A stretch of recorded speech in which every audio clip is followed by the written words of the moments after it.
We're visiting with Christine Aria, who has been the artist in residence at Northwestern. Tell us a little bit about your background, where you're from, and what kind of art you do. So I'm originally from San Francisco, and I have been in Oklahoma for the past year. My partner is also an artist, and his residency is in Tulsa. So during the time that I've been here, I've been kind of taken with all of the oil fields that I see everywhere, and the pump jacks and the derricks, and I have a background in more figurative art, and I really like focusing on the human figure and on kind of like psychological states of being, and have focused on more kind of introverted themes over the past couple of years. What triggered your interest in art?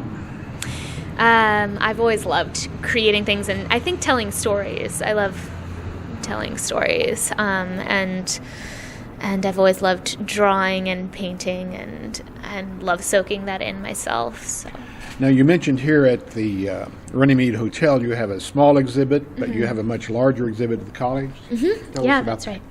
So there's this amazing fourth floor tower of the Jesse Dunn building on the NWSU campus over here. And I wandered up there by accident on my first day here at the residency, and it's like got these amazing old walls that nobody has touched in years, and they're cracked and peeling, and really tall, like 15-foot ceilings. So I went and asked, can I show here? Can I set up a show here? So you'll see some stuff here tonight that's like sketches, essentially. It's little pieces that were preparatory work for some enormous paintings and installation work that I have over in Jesse Dunn. Who are your customers? My customers are, I don't know, but all different people spread across. Corporate buildings, or yeah, I've done some or corporate rich oil commissions. people.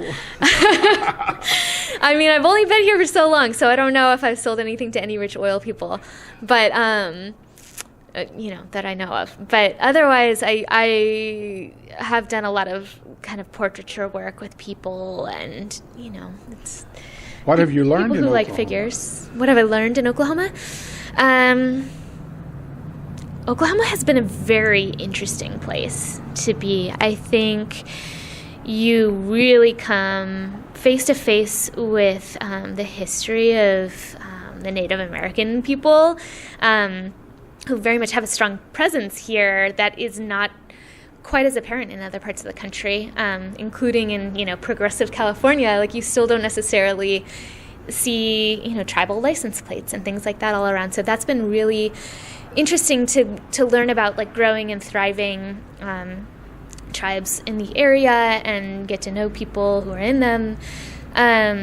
Tulsa also has a very controversial history with the 1921 massacre, and that's interesting and uncomfortable and unsettling in other ways. It's been a really interesting reflection, though, of our culture as a whole, all across the country.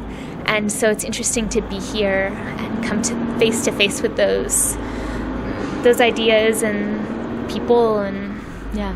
There's just a few more days of your art display left, as I understand. Yes. If citizens would like to go see it, how do they get to the fourth floor of the building? Yes. So I covered the inside of the Jesse Dunn building with signage, so hopefully it will be clear. But you basically keep going up the staircases until you get to the third floor, and then there's only one staircase up to the fourth floor. So the building should be open from 8 to 5 or 9 to 5 on Saturday, tomorrow. On Sunday, I'm not sure that it will be open, so I would say come on Saturday, come on Monday, come on Tuesday. I'll actually be doing a closing talk Tuesday evening from 5 to 6, and doing a little walkthrough of the show, and talking about the ideas that sparked the whole thing in the first place. Okay, well, thank you very much. Thank you. Thanks for having me.